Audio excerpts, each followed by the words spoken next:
আসসালামু আলাইকুম अगेन। আমরা প্রবাবিলিটির কয়েন্স এন্ড ডাইস রিলেটেড প্রবলেমগুলো সলভ করব আজকে। আমরা বলস আর কার্ডস রিলেটেড যা যা প্রবলেম ছিল সেগুলো হচ্ছে সলভ করা শিখছি অলরেডি।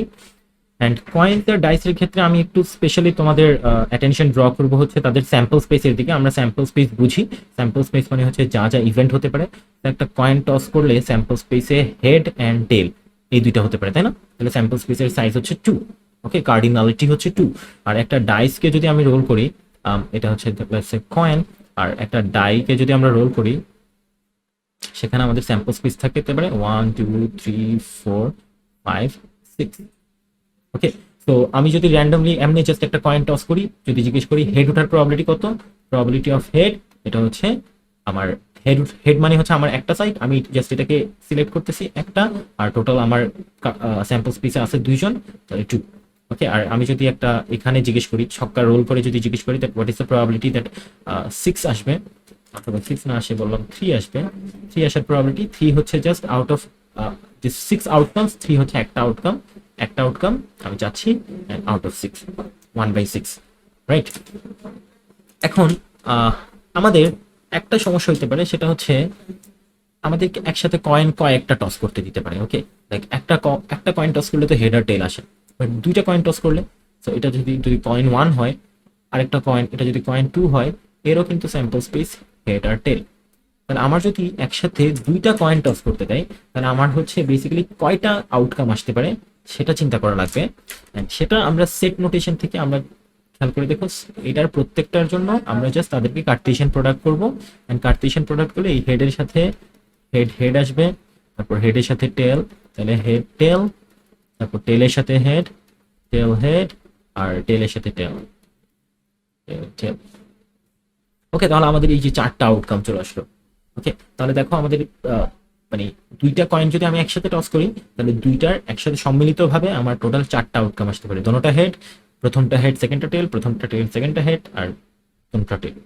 ওকে, নাও এখন যদি আমি প্রশ্ন করি যেটা আমি দুইটা কয়েন টস করব, আমার বোথ হেড, আমি দুইটা কয়েন টস করবো অ্যান্ড আমার বোথ হেড আসার প্রবাবিলিটি, তখন হচ্ছে বোথ হেড আছে এই যে শুধু একটা ভ্যালু, তাই না? মানে আমার এখানে টোটাল 4টা অপশন আছে, এর মধ্যে একটা অপশন হচ্ছে বোথ হেড 4। আমরা স্যাম্পল স্পেস দিয়ে এভাবে চিন্তা করতে পারি, অথবা আমরা এভাবে চিন্তা করতে পারি দ্যাট দুইটা কয়েন টস করছি বোথ হেড, মানে হচ্ছে আমার প্রথমটাও হেড অ্যান্ড সেকেন্ডটাও হেড। প্রথমটা হেড হওয়ার প্রবাবিলিটি হাফ, অ্যান্ড সেকেন্ডটাও হেড আরো হাফ, হাফ ইন্টু হাফ 1/4। ওকে, এই সেম জিনিসটা আমার ডাইসের ক্ষেত্রে হতে পারে। ডাইসে আমি নর্মালি একটা 3 চাচ্ছি, তাহলে আমার প্রবাবিলিটি হচ্ছে 1/6। বাট আমি যদি দুইটা ডাই থ্রো করি, দোনোটার আসলে আমার 1 2 3 4 5 6 এটা হতে পারে। অ্যান্ড দোনোজনকে যদি আমি কার্টেশিয়ান প্রোডাক্ট করি, তাহলে আমার মোস্ট প্রবলি এই সেটটা দেখা যাচ্ছে না। মানে আই হোপ তোমরা বুঝতে পারছো দ্যাট এটা হচ্ছে আসলে আমার, মানে আমার সেট অফ ডাই। একটা ডাই থ্রো করলে দ্যাট তার আউটকাম গুলো আসতে পারে হচ্ছে আমার এই যে এগুলো। একটা ডাই থ্রো করলে তার আউটকাম 1 2 3 4 5 6 এগুলো আসতে পারে। এরকম যদি দুইটা থ্রো করি, তাহলে আমার প্রথম 1 এর সাথে প্রত্যেকজন একবার একবার করে 1 1, দেন 1 2 এভাবে করে করে আসতে থাকবে। যেটা আমি এখানে হচ্ছে ডিরেক্টলি একটা জাস্ট টেবিল দিয়ে দেখাচ্ছি। এখানে দেখো আমার 1 মানে প্রথমটা, এটা হচ্ছে যদি আমি প্রথমটাকে বলি, আর এটা যদি আমি সেকেন্ডটাকে বলি, এই যে 1 1 1 2 1 3 1 4 1 5 1 6 এভাবে করে চিন্তা করলে আমাদের total 36 outcomes possible, right? And এখন আমি যদি চাই দ্যাট দুইটা ডাইস থ্রো করার পর আমার হচ্ছে বোথ 3 আসবে, দোনোটাতে আমি 3 চাচ্ছি। এই 36টার মধ্যে দোনোটাতে 3 আছে শুধু একটাতে, তাহলে আমি লিখতে পারি 1/36। আর আমি ডিফারেন্টলি চিন্তা করতে পারি দ্যাট আমার প্রথমটাতেও 3 আসবে অ্যান্ড সেকেন্ডটাতেও 3 আসবে। প্রথমটাতে 3 আসার সব প্রবাবিলিটি 1/6, অ্যান্ড সেকেন্ডটাতে 3 আসার প্রবাবিলিটিও 1/6। এভাবে করেও চিন্তা করা যায়। এখন আমি একটা ডিফারেন্ট প্রশ্ন করব, যেটা আমরা এখান থেকেও অ্যান্সার দিতে পারবো, অ্যান্ড সাথে আমি একটা ডিফারেন্ট থিঙ্কিং প্রসেস শিখাবো, যেটা দিয়ে আরো ইজিলি অ্যান্সার দেওয়া যায়। এবার হচ্ছে আমি একসাথে দুইটা ডাইস থ্রো করতেছি, অ্যান্ড আমার প্রবাবিলিটি হচ্ছে বোথ 3 চাচ্ছি না, আমি কিছুক্ষণ আগে বোথ 3 চাইছি না, এখন আমি চাচ্ছি বোথ সিমিলার। তাহলে দেখো স্যাম্পল স্পেস থেকে জিনিসটা, এখানে যেহেতু তোমার সামনে স্যাম্পল স্পেস দেওয়াই আছে, জিনিসটা খুব সহজ। স্যাম্পল স্পেসে টোটাল তো 36, নিচে তো 36 হবে, এর বেশি তো কখনো হবে না নিচে, রাইট? বিকজ নিচে তো টোটাল স্যাম্পল স্পেস, উপরে হচ্ছে ডিজায়ার্ড ইভেন্ট। এখন ডিজায়ার্ড ইভেন্ট তুমি কিভাবে কাউন্ট করো সেটা তোমার ব্যাপার। টোটাল 36টা আছে, বোথ সিমিলার। বোথ সিমিলার দেখো, এখানে চেক করে দেখো এটা কি বোথ সিমিলার, না এই যে এটা বোথ সিমিলার, এটা বোথ সিমিলার, এটা এটা এটা এটা। আমার ডিজায়ার্ড ইভেন্টে আছে 6 জন, এই যে 6/36, যেটা হচ্ছে 1/6। এটা একভাবে হইতে পারে, এটা হচ্ছে আমরা স্যাম্পল স্পেস ইউজ করে পুরোটা সলভ করলাম।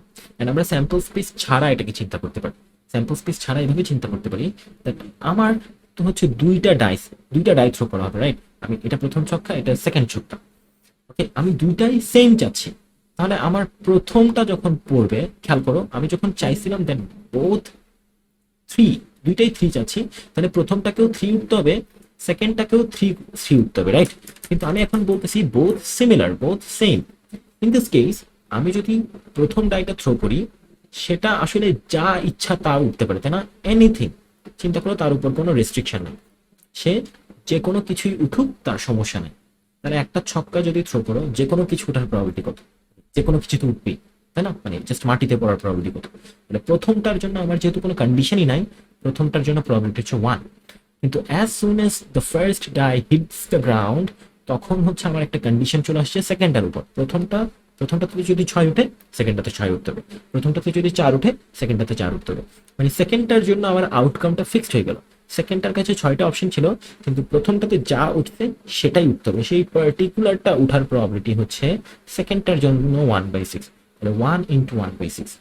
দেখো একই প্রবলেম, বাট আমরা চিন্তা করতেছি দুইটা ডিফারেন্ট ওয়েতে।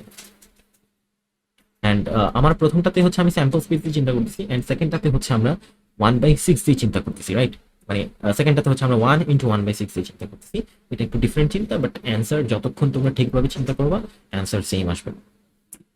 ওকে, সো এখন হচ্ছে আমরা জাস্ট এই নতুন চিন্তা যেটা শিখলাম সেটা দিয়ে হচ্ছে আমরা কিছু প্রবলেম সলভ করব। তো আমি একটা একটা করে প্রবলেম দিচ্ছি। আমরা 3টা ডাইস থ্রো করব, 3টা ডাইস থ্রো করার পরে প্রবাবিলিটি অফ অল সেম, সবগুলো সেম উঠবে। তাহলে আমরা কি করব, প্রথমে যেটা থ্রো করব সেটার উপর কোনো কন্ডিশন নাই, অ্যান্ড সেকেন্ডটাকেও সেম হতে হবে, অ্যান্ড থার্ডটাকেও সেম হতে হবে। ওকে, তোমরা ডিরেক্টলি লিখতে পারো 1 × 1/6², এভাবে করতে পারো, অল সেম। কোয়েশ্চেন 2, আমরা হচ্ছে 4টা করি, আস্তে আস্তে বাড়ি সাইজ। 4টা ডাইস থ্রো করলাম, প্রবাবিলিটি অফ অল ডিফারেন্ট, প্রত্যেকটাই ডিফারেন্ট। এখানে তোমরা আবার সেম ভুল করতে পারো, বারবার যেই ভুলের কথা বলি সেটা হচ্ছে probability of all different is not 1 minus probability of all same, আর কি there is a middle ground that some same some different। এটা হইতে পারে না শুধুমাত্র দুইটার ক্ষেত্রে হয় সেম হবে, না হয় ডিফারেন্ট হবে। মানে দুইটা ছাড়া যে কোনো সংখ্যক এলিমেন্টের ক্ষেত্রে অল সেম আর অল ডিফারেন্টের মাঝখানেও কিছু কেস থাকে যেখানে সাম সেম, কিছু ডিফারেন্ট এমন থাকে। সেটা 1 মাইনাস অল সেম দিয়ে পারবা না। কিন্তু এখানে যে আমরা চিন্তাটা শিখছি, এই চিন্তাটা ইউজ করে কিন্তু আমরা এটা সলভ করতে পারবো। দ্যাট 4টা ডাইস থ্রো করলাম, 4টার মধ্যে প্রথমে যেটা পড়বে তার উপর কোনো কন্ডিশন নেই, সেটার উপর যে কোনো একটা সাইড উঠলো, নো প্রবলেম, কোনো সমস্যা হয় নাই, অল ডিফারেন্ট, মানে এখনো কোনো সিমিলারিটি পাওয়া যায়নি। যেটা পড়লো সেকেন্ডটার ক্ষেত্রে একটা কন্ডিশন চলে আসছে, দ্যাট প্রথমটাতে যেই সাইডটা উঠছে সেটা উঠতে পারবে না, বাকি 5টার যে কোনো একটা উঠতে পারে। ওকে, লেটস সে প্রথমটাতে ছক্কা পড়লো, তাহলে সেকেন্ডটাতে ছক্কা পড়তে পারবে না, বাট ছক্কা ছাড়া যে কোনো একটা পড়তে পারবে। প্রথমটাতে যদি 4 পড়ে, সেকেন্ডটাতে 4 ছাড়া যে কোনো কিছু একটা উঠতে পারবে। তাহলে সেকেন্ডটার জন্য অ্যাভেলেবল অপশন থেকে যায় তখন শুধু 5টা, 5/6। এন্ড সিমিলারলি এই দুইজন পড়ে যাওয়ার পরে থার্ড জনের উপর কিন্তু এই দুইটা রেস্ট্রিকশন এসে গেল। থার্ড জনের জন্য অ্যাভেলেবল অপশন থাকে 4টা, এন্ড ফোর্থ জন যখন পড়তেছে তখন অলরেডি 3টা ডিফারেন্ট উঠে গেছে। ফোর্থ জনের ওই 3টা ছাড়া বাকি 3টার যে কোনো একটা অপশন বাকি, 3/6। তাহলে 4টা ডাইসের জন্য আমি আলাদা আলাদা প্রবাবিলিটি মাল্টিপ্লাই করে দিলাম, that's it, all different. And আমরা যদি এই প্রশ্নটাকে একটু এক্সটেন্ড করি, 6টা ডাইস থ্রো করবো and probability of all different, তখন হচ্ছে আমাদের প্রথমটার জন্য কোনো কন্ডিশন নাই, পরেরটা 5/6, তারপরেরটা 4/6, তারপরেরটা 3/6, তারপরেরটা 2/6, এন্ড তারপরেরটা 1/6। এটাই অ্যান্সার। এন্ড যদি আমি এখানে একটু চেঞ্জ করি, এটাকে যদি আমি 7 করে দিই, তাহলে কিন্তু এর পরেই 0/6 আসবে, এন্ড অ্যান্সার হয়ে যাবে পুরো 0। কেন? কারণ কি 7টা রায় সবাই ডিফারেন্ট হওয়া পসিবল না। ওকে, দেখো মানে জাস্ট আমাদের থিঙ্কিংটা রাইট বলেই আমাদের কিন্তু অ্যান্সার অটোমেটিক চলে আসতেছে। ওকে, মানে আর কোনো প্রবলেমই হচ্ছে না। ওকে, তো আমরা ডাই থ্রো করলে এভাবে করে আমরা হ্যান্ডেল করতে পারবো ইনশাল্লাহ। এখন আমাদের একটু ডিফারেন্ট টাইপের একটা প্রবলেমে যাবো, যেখানে হচ্ছে আমরা কয়েন আর ডাইস একসাথে থ্রো করতেছি, মোটামুটি আগের মতোই, বাট দুইটাকে একসাথে মার্চ করতেছি হচ্ছে কয়েন অ্যান্ড ডাইস টুগেদার। ওকে, তাহলে আমাদের কোয়েশ্চেনে আমি বললাম দুইটা কয়েন অ্যান্ড 5টা ডাইস থ্রো করলাম, দুইটার ইন্ডিপেন্ডেন্ট আমি কিছু কন্ডিশন দিয়ে দিলাম, দুটোটা কয়েন দুইটাতেই হ্যাঁ অ্যাটলিস্ট একটা হেড লাগবে, অ্যাটলিস্ট ওয়ান হেড লাগবে, কয়েনের ক্ষেত্রে অ্যাটলিস্ট ওয়ান হেড লাগবে, ডাইসের ক্ষেত্রে অল ডিফারেন্ট লাগবে। ডাইসের অল ডিফারেন্ট আমরা কিছুক্ষণ আগে করছি, আচ্ছা অল সেম দেই, অল ডিফারেন্ট তোমরা পারবাই, অল সেম, ডাইসে অল সেম, অল সেম কত, অল সেম হচ্ছে 1 × 1/6⁴, এটা হচ্ছে 5টা ডাইয়ের অল সেম হওয়ার probability, and at least one head, এটা আমরা গত বলের ভিডিওতে যেটা শিখছিলাম সেটাতে আমরা দেখছিলাম at least one head, probability of at least one head মানে হচ্ছে 1 - প্রবাবিলিটি অফ নো হেড, তাই না? অ্যাটলিস্ট একটা হেড হতে হবে, তাহলে 1 - probability of no head. This case কোনোটা হেড পাবো না, দুইটা কয়েন কোনোটাই হেড না, মানে দোনোটাই টেইল, তাহলে বোথ টেইল, এটা মানে হচ্ছে প্রবাবিলিটি অফ বোথ টেইল, তাহলে নো হেড মানে হচ্ছে half into half, 1 - half into half, বা 1 - 1/4, এই দুইটাকে আমি মাল্টিপ্লাই করে দিলে আমার অ্যান্সার পেল 1 - 1/4 মাল্টিপ্লাইড বাই 1/6⁴, এটাই আমার অ্যান্সার। যদি আমি দুইটাকে মার্চ করে দিই, আমার এভাবে করে আমরা জাস্ট দুইটাকে মাল্টিপ্লাই করে দিলেই হবে, কারণ কি কয়েনের ইভেন্ট আর ডাইসের ইভেন্ট ইন্ডিপেন্ডেন্ট, মিউচুয়ালি ইন্ডিপেন্ডেন্ট, একজনের উপর একজনের কোনো ইফেক্ট নাই। এমন না যে কি কয়েনে হেড উঠলে ছক, ডাইসে ছক্কা উঠলে চান্স বেড়ে যায়, এরকম কিছু, এরকম কোনো কথা নাই, রাইট? তো এভাবে করে হচ্ছে আমরা দুইটাকে মার্চ করতে পারি। ওকে, সো আমরা কয়েনের ক্ষেত্রে বা ডাইসের ক্ষেত্রে আমরা এইসব at least one head, at least one tail এগুলো জিজ্ঞেস করতে পারি। ওকে, লাইক আমি কিছু ডিফারেন্ট প্রশ্ন দিই, যেখানে হচ্ছে আমরা জাস্ট ওই অ্যাটলিস্ট আর অ্যাটমোস্টের প্রশ্নটা এখানে টেনে আনতেছি। ধরো আমরা 6টা ডাইস থ্রো করলাম, প্রবাবিলিটি অফ অ্যাটলিস্ট ওয়ান ছক্কা, ওকে, প্রবাবিলিটি অফ অ্যাটলিস্ট 1/6, তাহলে এটার মানেই হচ্ছে আমি ডিরেক্টলি বলে দিচ্ছি 1 - প্রবাবিলিটি অফ নো সিক্সনেস, তাই না? কোনোটাই ছক্কা ওঠেনি, সেটাই মাইনাস। আরেকটা কোয়েশ্চেন হতে পারে 6টা ডাইস থ্রো করলাম, probability of at least, sorry at least না অ্যাটমোস্ট, এইটা একটা তো অ্যাটলিস্ট দিলাম, অ্যাটমোস্ট 5 সিক্সেস, ওকে, সর্বোচ্চ 5টা হতে পারে, তাহলে basically 1 - probability of all sixes, এটা আমরা হিসাব করবো। তাহলে এখানে এখানে জাস্ট এই ক্যালকুলেশনটা একটু ডিফারেন্ট, নো সিক্সেস আর এটা হচ্ছে অল সিক্সেস, তাহলে এটা আগে করে ফেলি 1 - 5টা ডাই, 6টা ডাইয়ের মধ্যে সবগুলোই ছক্কা, মানে সবগুলাই 1/6, এভাবে করে করে মাল্টিপ্লাই করে করে টোটাল 6বারই ওয়ান মানে ছক্কা, এটা যে এই জিনিসটা 1 থেকে সাবট্রাক্ট করে দিলেই অ্যাটমোস্ট 5টা ছক্কা চলে আসবে। আর নো সিক্স মানে কোনো বারই ছক্কা উঠতে পারবে না, আমি 6টা ডাইস নিক্ষেপ করলাম, কোনো বারই ছক্কা উঠতে পারবে না, তাহলে 1 - কোনো বারই ছক্কা না ওঠা মানে কি, প্রত্যেকবারই ছক্কা ছাড়া সামথিং এলস ওঠা, প্রথমবারেই আমার ছক্কা উঠতে পারবে না, কারণ আমার প্রবলেমটি হচ্ছে 5/6 ছক্কা না ওঠার প্রবলেম, অ্যান্ড সেকেন্ড বারেও আমার 5/6, অ্যান্ড থার্ড বারেও আমার 5/6। ওকে, এভাবে এতবার 5/6 না লিখে ডিরেক্টলি 5/6 এটা লিখে দিতে পারি। ওকে, সো এই দুইটা প্রশ্ন তো মোটামুটি আগেরটার কারণে আমরা অ্যাটলিস্ট আর অ্যাটমোস্ট বুঝে গেছি, বাট দিস টাইম আমাদের অ্যাটলিস্টে ওয়ান না থাকে অন্য কিছু থাকলে একটু ডিফারেন্ট হবে, সেটা এক্সপ্লেইন করি। 6টা না, 7টা ডাইস নেই, 7টা ডাইস থ্রো করলাম, প্রবাবিলিটি অফ অ্যাটলিস্ট দুইটা, আর একটু কঠিন দেই, অ্যাটলিস্ট 3টা ছক্কা, অ্যাটলিস্ট 3টা ছক্কা মানে 3টা 4টা 5টা, তাহলে এটাকে তোমরা যদি সলভ করতে চাও তাহলে এইভাবে লিখতে পারো প্রবাবিলিটি অফ এক্স্যাক্টলি 3টা ছক্কা, or probability of exactly 4টা sixes, or probability of exactly 5টা sixes, or probability of exact, অনেক বেশি হয়ে যাচ্ছে, আমি নিজেই টায়ার্ড হয়ে যাচ্ছি, অ্যান্ড আমি এটাকে একটু মুছে আমার কষ্ট, নিজের কষ্টটা একটু কমাই নিয়ে এখানে 5 লাগে, এক্স্যাক্টলি 3টা ছক্কা, এক্স্যাক্টলি 4টা ছক্কা, অথবা এক্স্যাক্টলি 5টা ছক্কা, এটা রাইট, অ্যাটলিস্ট 3 সিক্সেস মানে, অথবা অথবা এভাবে চিন্তা করতে পারো 1 - probability of no success, এই নো সিক্সেসটা আমরা পারবো মাইনাস প্রবাবিলিটি অফ এক্স্যাক্টলি 1/6, একটা ছক্কা। তো আমরা এটা পারি না, এটা পারি না, এটা পারি না, এটা কিন্তু বলের মতো করে চিন্তা করা যাবে না, এটাতে একটু ঝামেলা আছে। তো আমরা এই জিনিসটা পারি, এখানে অ্যাটলিস্ট এতটুকু পারি। তো তোমরা যদি পার্শিয়াল মার্ক চাও তাহলে এটা অ্যান্সার করে এটা খালি রাখতে পারো যদি না বুঝো, বাট বুঝে যাবে ইনশাল্লাহ কিছুক্ষণের মধ্যেই। তাহলে 1 মাইনাস নো সিক্স, আমরা এটা সলভ করতেছি, এটার অ্যান্সার আর এটার অ্যান্সার সেম। এটা হচ্ছে লাইক স্টাইল 1, সলিউশন 1, আর এটা হচ্ছে সলিউশন 2। ওকে, মানে দুটোটাই একই অ্যান্সার আসলে। নো সিক্সেস, নো সিক্সেস মানে তো আমরা কিছুক্ষণ আগে দেখলাম 5/6 হোল টু দি পাওয়ার যতবার নিক্ষেপ করছে 5। ওকে, একটা ছক্কা, একটা এক্স্যাক্টলি একটা ছক্কা, মানে একটা ছক্কা হবে এন্ড বাকিগুলো অছক্কা হবে, মানে নট ছক্কা হবে, লাইক সামথিং এলস আদার দেন ছক্কা, তাই না? একটা হবে ছক্কা, অন্যগুলো নো ছক্কা, মানে অন্যগুলো ছক্কা না এমন হবে। তাহলে একটা ছক্কা ওঠার প্রবাবিলিটি 1/6, আর বাকি চারটা ছক্কা না ওঠার প্রবাবিলিটি 5/6 টু দি পাওয়ার 4। এতটুকু আই হোপ বুঝতে পারছি। একটা প্রথমটা ছক্কা উঠলো, বাকিগুলো ছক্কা উঠলো না। কিন্তু এটা তো দ্বিতীয়টার ক্ষেত্রে হইতে পারতো, প্রথমটা ছক্কা উঠলো না, দ্বিতীয়টা ছক্কা উঠলো, বাকিগুলো ছক্কা উঠলো না, তৃতীয়টার ক্ষেত্রে হইতে পারতো। ওকে, তো বেসিক্যালি টোটাল 5টা ছক্কার মধ্যে কোনটা ছক্কা হবে সেটা আমরা চুজ করতে পারবো 5C1 উপায়। 5টার মধ্যে আমরা একটাকে চুজ করতেছি, 5টার মধ্যে একটাকে চুজ করতেছি, এটা ছক্কা, বাকিগুলো ছক্কা না। এই পুরো জিনিসটার সাথে একটা 5C1 মাল্টিপ্লাইড হবে। 5C1, 5টা থেকে একটা চুজ করলাম, সেটা ছক্কা হলো, আর বাকিগুলো ছক্কা হলো না। এটাই হচ্ছে এক্স্যাক্টলি 1 ছক্কা। তো আমি যেহেতু এটা দেখাই দিচ্ছি, আমি এগুলোও দেখাই দিচ্ছি বিকজ আচ্ছা এখানে আরেকটা ঝামেলা আছে, মাইনাস প্রবাবিলিটি অফ এক্স্যাক্টলি 2 সিক্সেসও হবে এখানে, রাইট?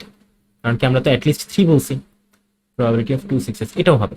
তাহলে এটাও হিসাব করে ফেলি, দুইটা ছক্কা, দিস টাইম হচ্ছে আমরা দুইটা ছক্কা হিসাব করতেছি, ঠিক দুইটা। দুইটা ছক্কা মানে হচ্ছে 1/6 দুইবার, আর বাকি 3বার হচ্ছে 5/6, মানে নট 1/6। আর কোন দুইটা সেটা চুজ করার জন্য 5টা থেকে দুইটা। ওকে, সো আই হোপ দুইটার ক্ষেত্রেও বুঝছি। তাহলে আমি এই সাইডটা যেভাবে সলভ করে দিচ্ছি এটাও তোমরা পারবা। এক্স্যাক্টলি 3টা মানে হচ্ছে 5টা থেকে 3টা চুজ করে সেই 3টাকে ছক্কা দিলাম, আর বাকি 2টাকে নট ছক্কা দিলাম, প্লাস 5টা থেকে 4টা চুজ করে সেই 4টাকে ছক্কা দিলাম, আর বাকি একটাকে নট ছক্কা দিলাম, অথবা 5টা থেকে 5টা নিয়ে পাঁচটাই ছক্কা, মানে অল সিক্সেস আর কি, এক্স্যাক্টলি অল, মানে এটা হচ্ছে অল সিক্সেস। ওকে, যাই হোক এটা, আর তাহলে তো এখানে ওটা দিতে হচ্ছে না, টু দি পাওয়ার সিউ। তাহলে আই হোপ বুঝতে পারছি, এটা একটু কঠিন। এটা হচ্ছে এই ধরনের প্রশ্ন আসে না নর্মালি, অ্যাটলিস্ট 1 আসে অথবা অ্যাট মোস্ট 4 আসবে। তো সিমিলারলি অ্যাটলিস্ট 3 সিক্সেস যেহেতু করতে পারছো, সিমিলারলি কিন্তু অ্যাট মোস্ট 4ও করতে পারবো। ওকে, আমি জাস্ট বলে দিচ্ছি কি করতে হবে। ওকে, 5টা ছক্কা, 5টা সিক্স নিলাম, সরি 5টা সিক্স না, 5টা ডাইস। ওকে, 5টা ডাইস নিলাম, and probability of at most 2 sixes, at most 2 sixes. At most 2 sixes মানে হচ্ছে দ্যাট আমার সর্বোচ্চ দুইটা ছক্কা হইতে পারে, সর্বোচ্চ দুইটা। তাহলে তুমি যদি স্ট্রেট ওয়েতে চিন্তা করো, তাহলে এক্স্যাক্টলি দুইটা সিক্সেস, অথবা এক্স্যাক্টলি একটা সিক্স, অথবা no six, no sixes, right? এই হইতে পারে। অথবা তুমি যদি উল্টা চিন্তা করো, এবার উল্টাতে আসলে বেশি হবে, 3টা হইতে পারবে না, 4টা হইতে পারবে না, 5টা হইতে পারবে না। 1 মাইনাস ওই যে 3টা 4টা 5টা, ওটা হিসাব করতে পারো। বাট এটা লেখার পরে এখানে জাস্ট প্রত্যেকটার ভ্যালু দিয়ে দিবে। 5C2 1/6 স্কোয়ার, 5/6 কিউব, এভাবে করে প্রত্যেকটা সলভ করে ফেলতে পারবে। তো দ্যাটস অল। আমাদের মোটামুটি কয়েন্স অ্যান্ড ডাইসের যত ধরনের প্রবলেম আমরা দেখতে পারার কথা ছিল, আমরা মোটামুটি সেগুলোও দেখলাম। বাট আমরা এই কোনোটাতেই হচ্ছে বায়াসড কয়েন বা বায়াসড ডাইস নিয়ে কিছু করি নাই। বা আমাদের বল, মানে বক্স থেকে বল নেওয়ার ক্ষেত্রেও হচ্ছে আমাদের কিছু স্পেশাল টাইপ অফ প্রবলেম আছে। এগুলো হচ্ছে ইন জেনারেল, এগুলো ম্যান্ডেটরি পারা লাগবে, এগুলোর সব সিনারিও বোঝা লাগবে, তারপর সিনারিও আমরা আর একটু চেঞ্জ করি। তো এতটুকু হচ্ছে আমরা এক্সপেক্ট করি দ্যাট প্রত্যেকটা স্টুডেন্ট পারে। বাট স্টিল সিন্স তোমরা পারো না, তাই হচ্ছে এই দুইটা আলাদাভাবে ভিডিও প্রিপেয়ার করে দেওয়া হলো, যে এগুলো পারার পরে আমরা যাতে নতুন কিছু তোমাদের মাথায় ইনজেক্ট করতে পারি। ওকে, সো থ্যাংক ইউ, আল্লাহ হাফেজ।